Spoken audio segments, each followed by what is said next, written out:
করে প্রেসিডেন্টের সঙ্গে ওয়ার্কারি থানা সম্মানিত কর্মকর্তা এরপর চট্টগ্রাম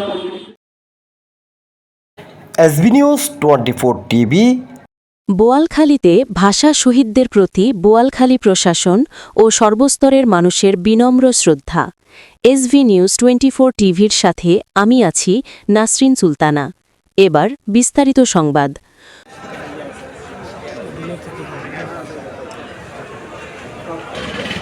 মহান শহীদ দিবস ও আন্তর্জাতিক মাতৃভাষা দিবস উপলক্ষে চট্টগ্রামের বোয়ালখালী উপজেলা কেন্দ্রীয় শহীদ মিনারে পুষ্পস্তবক অর্পণের মাধ্যমে ভাষা শহীদদের প্রতি গভীর শ্রদ্ধা নিবেদন করেছে বোয়ালখালী উপজেলা প্রশাসন সহ সর্বস্তরের মানুষ। শনিবার ২১ ফেব্রুয়ারি সকালে উপজেলা কেন্দ্রীয় শহীদ মিনারে এই শ্রদ্ধা নিবেদন কর্মসূচির আয়োজন করা হয়। পুষ্পমাল্য অর্পণ শেষে উপস্থিত নেতৃবৃন্দ ও সরকারি কর্মকর্তাবৃন্দ মহান মুক্তিযুদ্ধের চেতনায় উদ্বুদ্ধ হয়ে কাঁধে কাঁধ মিলিয়ে দেশ গড়ার দৃঢ় প্রত্যয় ব্যক্ত করেন।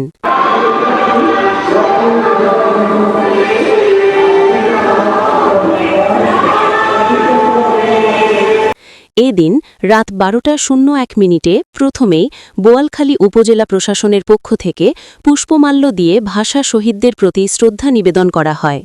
এরপর একে একে পর্যায়ক্রমে বোয়ালখালী থানা, উপজেলা স্বাস্থ্য ও পরিবার কল্যাণ কমপ্লেক্স, আনসার ও ভিডিপি, ফায়ার সার্ভিস, সমাজসেবা অধিদপ্তর এবং বোয়ালখালী পৌরসভা ও বোয়ালখালী প্রেস ক্লাবের পক্ষ থেকে শহীদ বেদিতে ফুল দিয়ে শ্রদ্ধা জানানো হয়।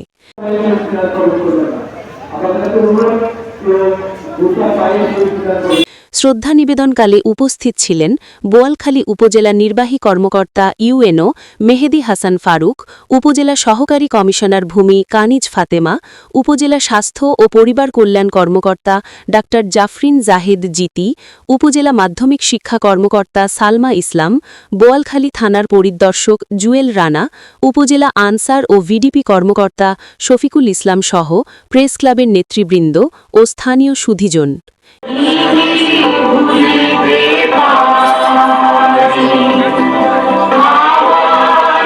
এছাড়াও দিবসটি উপলক্ষে উপজেলার বিভিন্ন রাজনৈতিক দল, স্কুল, কলেজ, মাদ্রাসা সহ নানা সামাজিক সাংস্কৃতিক প্রতিষ্ঠান এবং বিভিন্ন শ্রেণী পেশার সাধারণ মানুষ ২১ সকালে শহীদদের প্রতি বিনম্র শ্রদ্ধা নিবেদন করেন। SB news 24 TV, Boalkhali, Chittagong.